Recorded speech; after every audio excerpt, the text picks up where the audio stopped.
Bom dia para quem for de bom dia, boa noite para quem é de boa noite, boa tarde para quem está assistindo a gente à tarde. Está começando o nosso Pod Jovem. E antes da gente apresentar a nossa incrível convidada de hoje, roda a vinheta. Pod Jovem!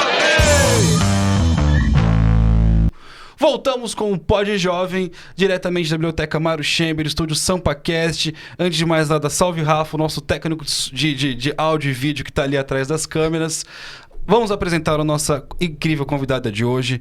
Ela que é multiartista gráfica, ela é desenhista, ela é designer, ela é ilustradora, ela é produtora audiovisual e agora ela é produtora geral, porque agora ela é produtora de uma biblioteca como jovem monitora cultural ingressante, a nossa querida Yasmin. Seja muito bem-vinda, Yasmin. Obrigada. Bom dia, gente. Como é que você tá?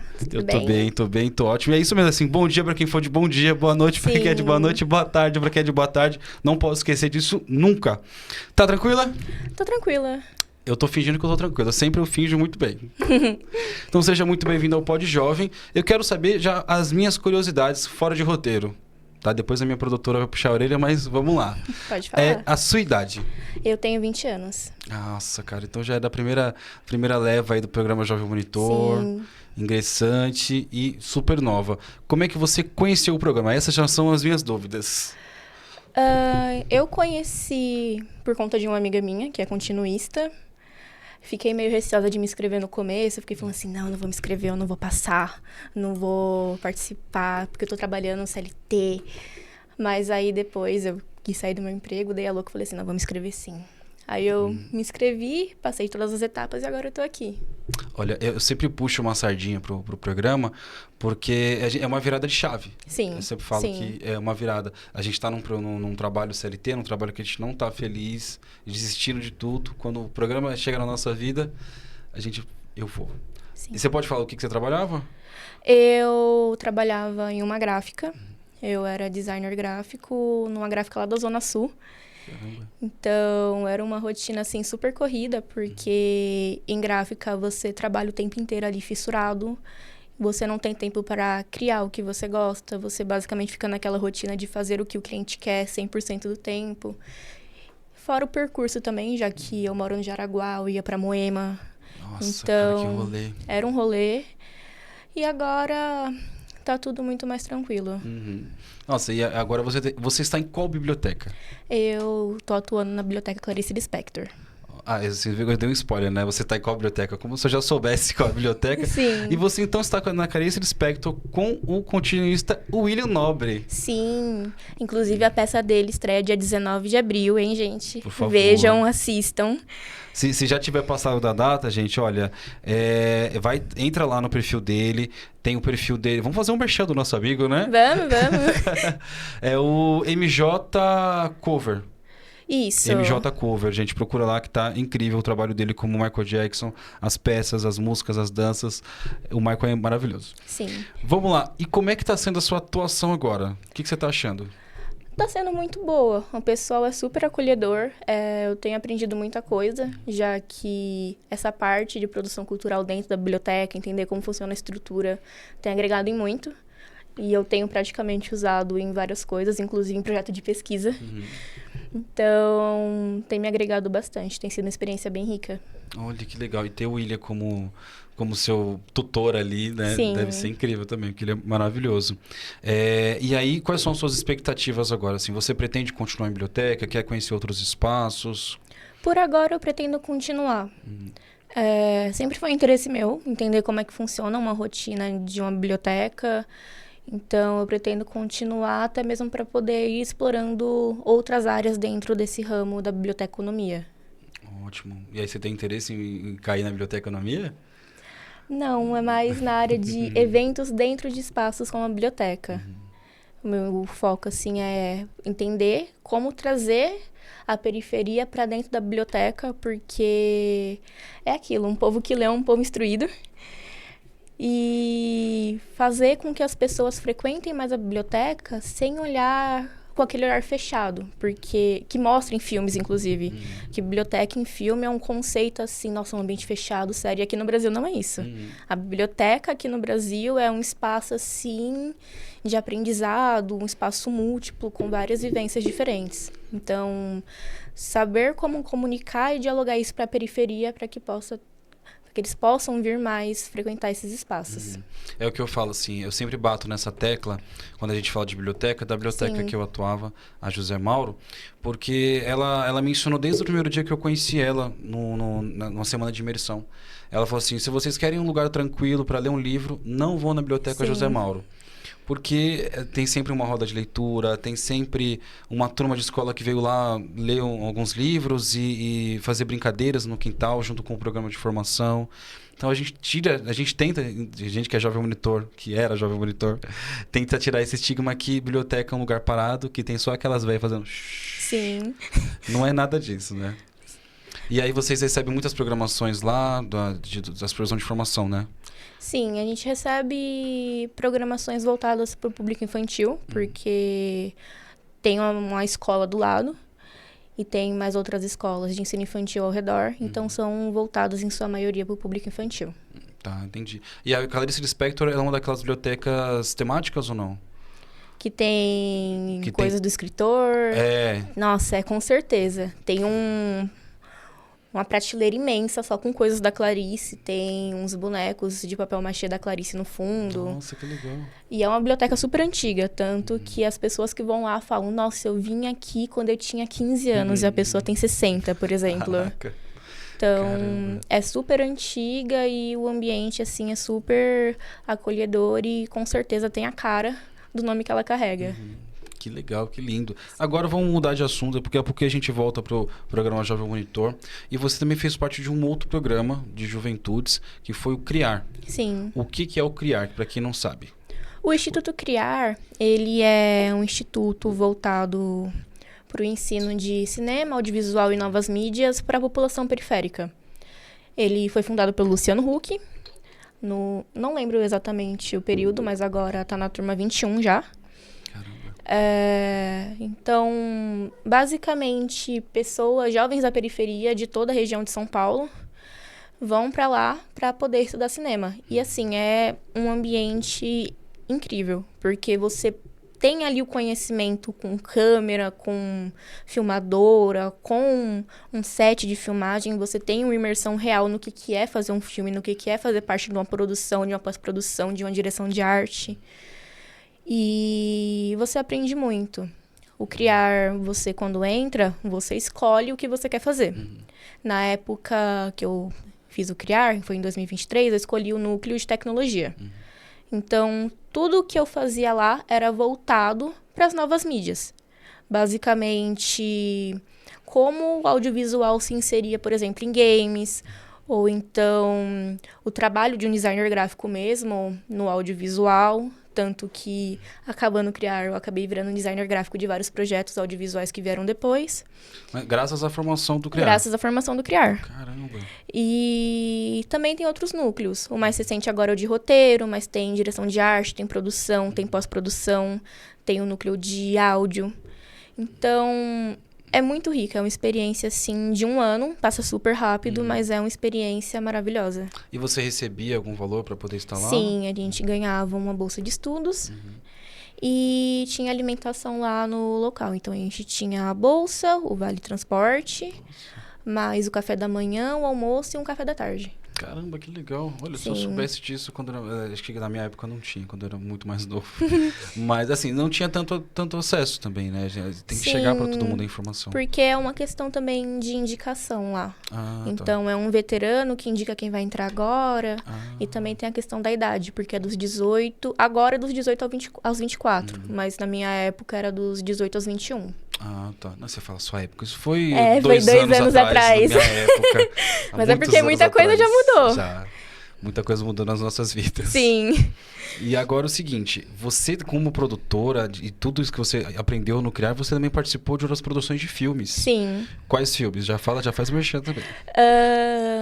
Pós-CRIAR, na real é melhor falar durante o CRIAR, né? Tá. Durante o CRIAR, teve as produções que foram realizadas lá dentro.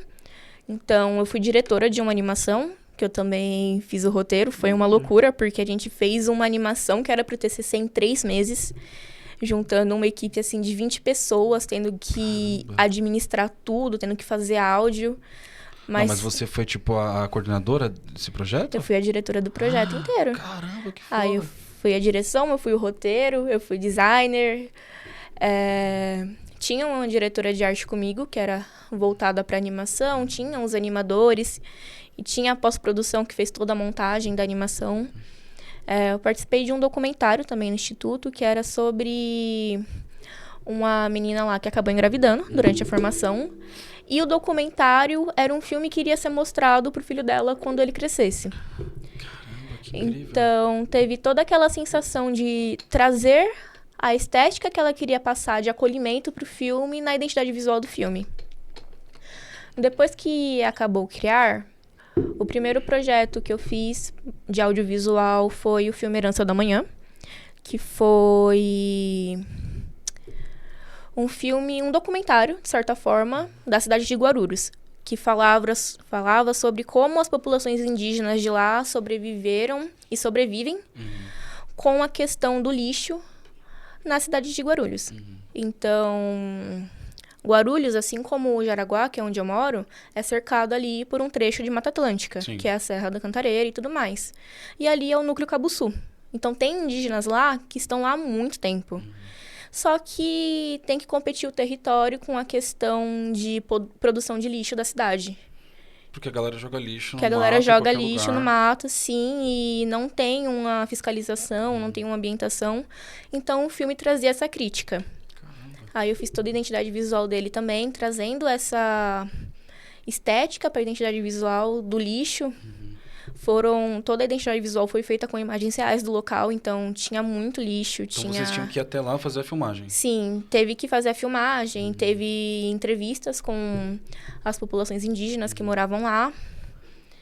E depois disso, eu trabalhei no projeto Kilimanjaro, que o que era o foco dele? Era trazer os filmes de Edu Ramaldi, que é um diretor congolês, para o Brasil. Fazer a divulgação dele aqui no Brasil. Então, teve parceria do Ministério da Cultura brasileiro, da Embaixada da França também, Caramba, que chique. e da República Democrática do Congo para trazer essa divulgação para cá. Então, eu fiz toda a identidade visual dos pôsteres dos filmes para ficar acessível pro povo brasileiro poder ver. Mas isso tudo dentro do Criar? Não, essa aí já é Já pós-criar. é pós-criar. Nossa, mas então você recebia, era um trabalho, era um trampo. Sim, era um trabalho. Caraca, que foda. Assim, aí sobre Guarulhos, eu moro próximo a Guarulhos, eu moro próximo à Serra da Cantareira. Sim.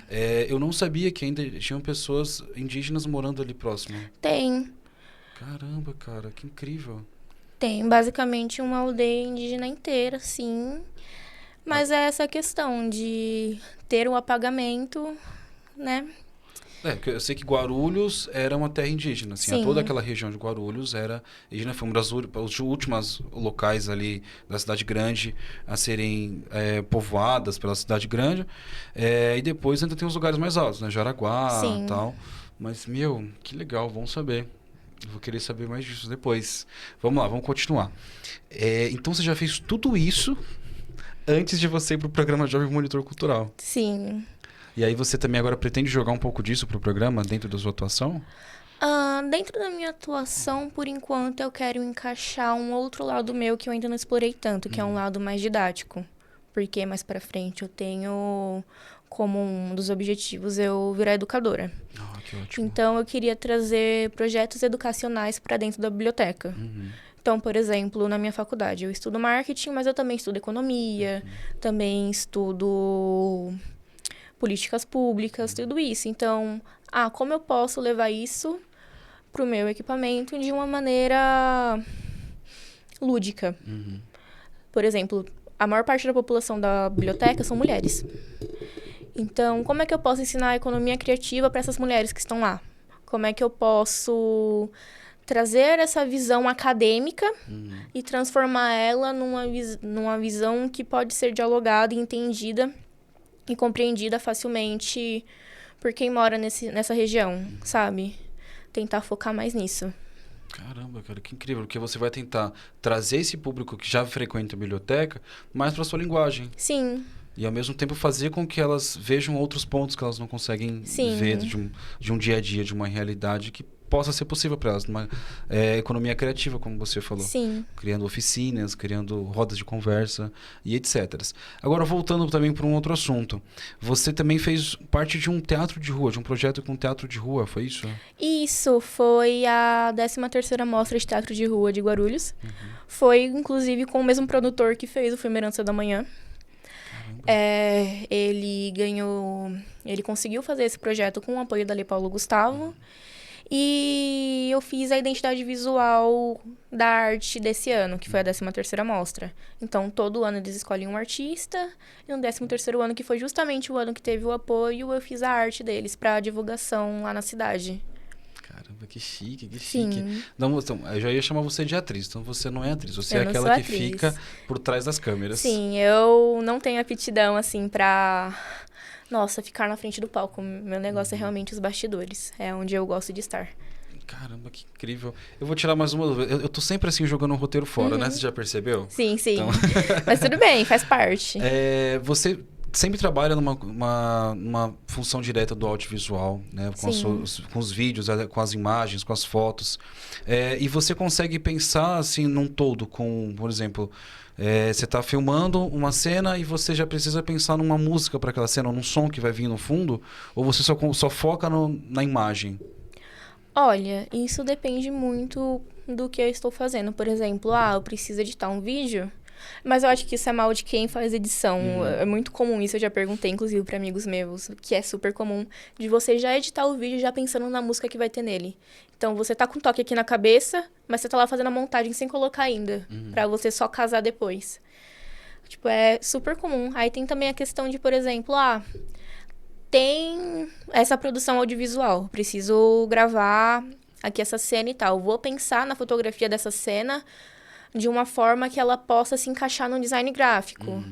E tudo isso, sabe? Legal, legal. Então agora vamos voltar pro roteiro. E o seguinte, a produtora já tá ali se coçando já. O Perifacon, você participou do Perifacon, Sim. você viu? Eu estudei. O Perifacon, como que você entrou no Perifacon? Do nada? Nossa, foi pelo Criar também, por pessoas que eu conheci no Criar. O que aconteceu? Eu sempre curti muito a Perifacon. Eu fui na 2ª edição dela, que foi pós-pandemia, que foi lá na Casa de Cultura da Brasilândia. E aí eu olhei aquilo e falei, meu Deus, que maravilhoso, porque é um evento super acessível para quem é de periferia. É, assim, um lugar que você conhece vários artistas, inclusive eu conheci artistas que eu já seguia desde os meus 15 anos, por exemplo. E conseguir trabalhar na edição da Cidade de Tiradentes foi um negócio assim que... Nossa, porque eu fui com a camisa do Criar. Tinha outras 2 meninas do Criar comigo que elas fizeram contato com o produtor do Aluga Quebrada, que é... Você conhece? Não. O Aluga Quebrada é um coletivo que aluga equipamentos audiovisuais a um preço acessível para quem é de quebrada. Caramba, que legal. Então, ele conseguiu entrar como imprensa no evento, ele foi convidado para ser imprensa no evento da Perifacon, só que foi um negócio assim muito do nada. Então, quem era da equipe já estava ocupado em outros projetos e ele chamou o pessoal do Criar, que eram as 2 pessoas que estavam comigo, mas eu para poder participar. E assim, foi uma loucura, foi um sobe e desce o dia inteiro, a gente ficou das 10 até as 7 da noite fazendo gravação, gravando todo o evento, fazendo corte, regravando cena. E aí, o bom de ter ido com a camisa do Criar foi que todo mundo, assim, olhava pra gente e falava assim, nossa, vocês são do Criar. Vocês fazem Criar, que loucura, que legal, como é que faz, como é que é. Então, foi uma sensação ali de pertencimento, de olhar e falar assim, nossa, é isso aqui que eu quero trabalhar, é isso aqui que faz o meu olhinho brilhar, toda. Sabe? Essa loucura toda de produção, sim, que a gente não consegue parar na hora pra respirar. Mas que é muito gostoso, você se sente muito satisfeito no final.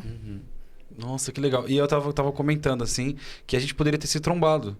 Porque o programa Jovem Mentor foi né? Algumas pessoas foram lá também, eu acabei não indo, mas a gente podia ter se trombado, eu podia ter te conhecido lá. Sim. Isso vai fazer 2 anos? Foi em 2023. Olha, a gente tá ficando velho. Tá. Na verdade é que o tempo passa rápido. Mas vamos lá. Que legal, cara. Que bacana que todo esse trabalho que você fez no Perifacom. Eu acho incrível isso. Você sempre querendo fazer mais e mais e pertencendo a essa cultura. É maravilhoso. Voltei. Então, assim, vamos lá. Você atua como designer. Você também é roteirista, colorista e diretora. Você também, com 20 anos, já faz e fez tudo isso. As minhas dúvidas são: o que é um colorista? Assim, o trabalho de colorista depende. Tem o colorista para o audiovisual e o colorista para a animação. O colorista do audiovisual é quem vai trabalhar toda aquela cor ali na cena. Por exemplo, um filme triste. É Crepúsculo. Eu vou colocar o filtro azul do Crepúsculo ali pra ficar aquela cena de lugar frio, úmido. Agora, um colorista pra animação é a pessoa responsável por fazer literalmente todo o trabalho de cor da animação. Isso aconteceu na animação Bastet, que eu fiz no Instituto Criar.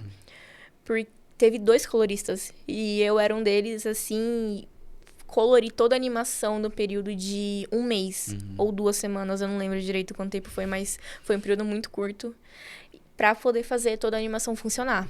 Caramba! E você tem que ter um computador foda, você tem que ter tempo pra caramba pra poder focar ali. Tem que ter Adobe. Tem que pagar o Adobe.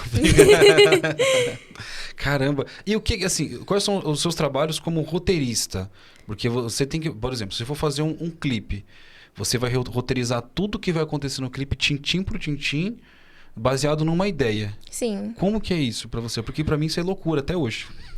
Nossa, pra mim é uma loucura também. Assim, escrever um roteiro é porque, por exemplo, quando eu escrevia antes, assim, eu escrevia poesia. Eu vim da poesia pro roteiro.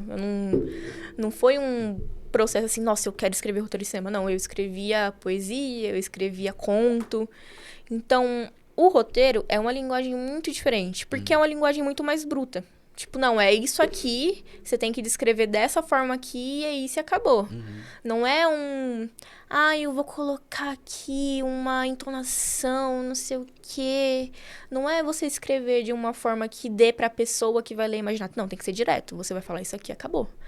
Aí, muitas vezes, você se confunde nisso, porque você tem que saber como estruturar isso de uma forma que fique claro pra pessoa que vai ler e fique claro pra montar a cena.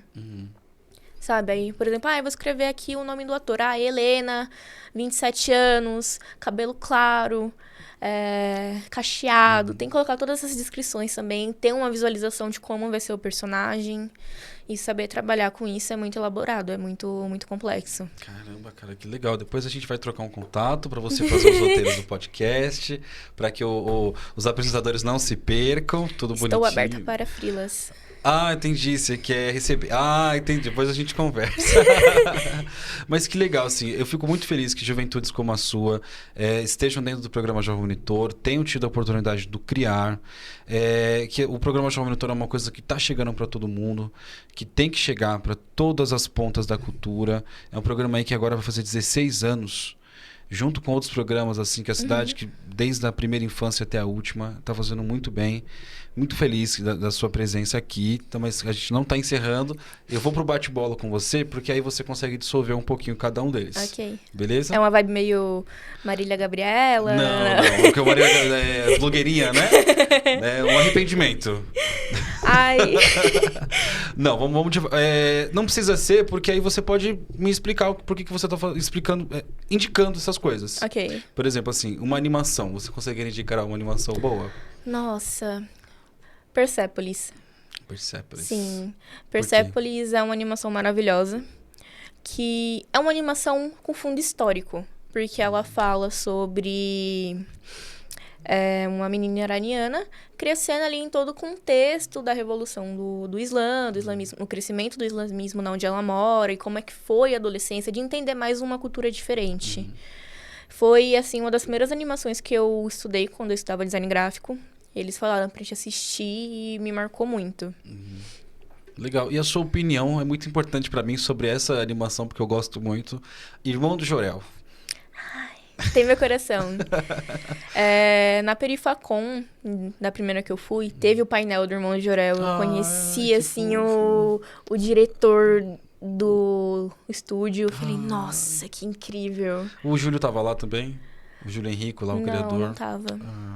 Não, e eu fiquei, assim, abismado, porque ele que faz a voz do Irmão Jorel. E eu fiquei, caraca, que incrível, toda a história, eu acompanhei, tem um pequeno vídeo contando a história do desenho. Eu adoro, assim. Nossa. Sim, mas animações brasileiras, assim, tem sempre um quentinho no coração. Tem o Irmão do Jorel, tem Osvaldo. Osvaldo, sim. Nossa, que assisti muito com a minha filha, uma Osvaldo. Maravilha também. Vamos lá, antes que eu me emocione aqui. Indica pra gente, então, uma música que você gosta muito. Uma música? Nossa, eu sou bem eclética. Isso eu não vou saber dizer no momento. Eu tô muito viciada em Linkin Park de novo. Nossa. Porque agora que a banda voltou, com a Emily também cantando, eu me sinto assim, uma adolescente emo, de novo, que usava o cabelo cacheado, a franja lisa, sabe? Porque tá uma qualidade incrível. Então, acho que eu indico o novo álbum deles. Ok. Porque o álbum inteiro, porque tá muito bom. Legal. Um filme, então, bacana que você curta. Um filme? A gente falou de animação, mas pode ser um filme aleatório. Sim, eu gosto de filme pra chorar. Eu gosto bastante de Sociedade dos Poetas Mortos, porque é um filme que toda vez eu me desabo de chorar. Nossa, que pesado. Porque é um filme, assim, que traz aquele sentimento de querer fazer a diferença, principalmente quando você é novo. E também traz aquela sensação de, nossa, o que eu faço caso eu não consiga? Que é uma coisa que é mostrada também no filme, sabe? E de você ter esse espírito revolucionário que muitas vezes acaba sendo... como que fala? Acaba sendo reprimido por quem tá acima e tudo isso, sabe? Traz essa sensação pra mim. É uma força que você tem, né? Que a gente tem de querer ir pra fora e a gente fica tão... Sim. Eu chamo de capitalismo isso, mas... Isso também é uma... A pessoa até deu risada ali. Mas é assim, é o jeito que a gente tem de viver, assim... Que bom, Sociedade dos Poetas Mortos está anotado, então, pra gente também já colocar lá na descrição para todo mundo acompanhar. Agora, um filme, uma música, agora um livro bacana. Um livro? Deixa eu ver... Nossa, é difícil também. Eu vou recomendar um escritor brasileiro de fantasia, A Batalha do Apocalipse, por causa que eu acho que foi um livro, assim, que eu li várias e várias vezes. E é o único livro bacana que eu vi que mistura a mitologia hebraica com o mundo atual, assim, e é 100% brasileiro. A ambientação, assim, os lugares são brasileiros. Nossa, e ele também tem um universo expandido do livro pra jogar RPG. Então, pra quem gosta de RPG de mesa... Que eu tô vendo é a sua cara. Sim, pra quem gosta de RPG de mesa, assim, tem todas as estatísticas com os personagens do livro, assim, eu acho incrível. É A Batalha do Apocalipse, do Eduardo Spohr. Ótimo, já anotado também pela produtora que tá anotando tudo ali, pra gente colocar na descrição, indicar para as pessoas. Agora, uma pergunta, começa a ficar difícil. Ok. Uma referência para você. Uma referência? Famosa? Ou... Personagem, uma pessoa que exista, ficção, algo que você fala, essa pessoa é foda. Eu acho que a minha primeira referência, a referência base, assim, ó, que eu olho de criancinha e falo, meu Deus, é uma prima minha. O nome dela é Priscila, hoje ela é professora de francês. Mas foi porque é ela quem me incentivou sempre a continuar estudando. Ela foi a primeira pessoa da minha família por parte de pai a ter uma faculdade. E eu sou a primeira pessoa por parte de mãe a ter a faculdade. Entendeu? Então, ela quem me incentivou a continuar estudando e também quem basicamente me ajudou a ter meus gostos. Tipo, o gosto por bandas que eu tenho hoje foi muito influenciado por ela. Os escritores também foram muito influenciados por ela, então é uma pessoa assim que eu tenho como referência. Qual que é o nome dela? É Priscila Jaqueline. Priscila Jaqueline aqui. Eu mando um beijo na câmera fechada Beijos, aqui pra ela. Priscila. Sigam a Francês Mais Fácil. Aprendam francês. Ótimo, eu já fiz Aprendam o merchan da línguas. Priscila. Arrasou. Agora vamos lá. Temos a sua referência e agora a pergunta difícil também é o seguinte. O que é arte pra você? Nossa, isso parece muito uma pergunta daquelas apostilas de arte, sabe? Que era do ensino fundamental. sabe, da prefeitura. Eu acho que eu nunca vou ter uma resposta certa do que é arte pra mim, porque pra mim a arte é muitas coisas. Então, por exemplo, quando eu era criança, que eu era uma criança muito isolada, a arte era basicamente onde eu construía meu mundinho, porque eu sempre fui uma criança muito imaginativa, então ela que me ajudou ali a, sabe, formar minha personalidade, formar os meus trejeitos, formar o jeito como eu gosto de ser. Na adolescência, basicamente, foi o meu escape. Porque, nossa, tô revoltada, vou escrever. Ai, eu tô triste, vou fazer arte. Vou pintar, vou fazer alguma coisa. E também foi o que me trouxe aqui hoje. Agora, eu, mais velha, foi basicamente o que me trouxe. Porque eu comecei de forma autônoma. Eu comecei a desenhar com 12 anos. Eu desenhava anime quando eu comecei, aí foi indo pra outras coisas. Aí eu falei, não, eu quero levar isso mais a sério. Eu não aceito viver de outra coisa que não seja de arte. Eu não aceito que a minha vida seja ficar no escritório, fazendo pro resto da minha vida uma coisa que eu não quero seguir. Fazendo a mesma coisa Fazendo a todos os mesma dias. coisa todos os dias. Então, tô conseguindo.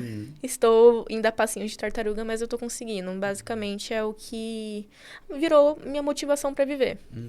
Sabe? Pra viver, pra trabalhar, pra construir alguma coisa.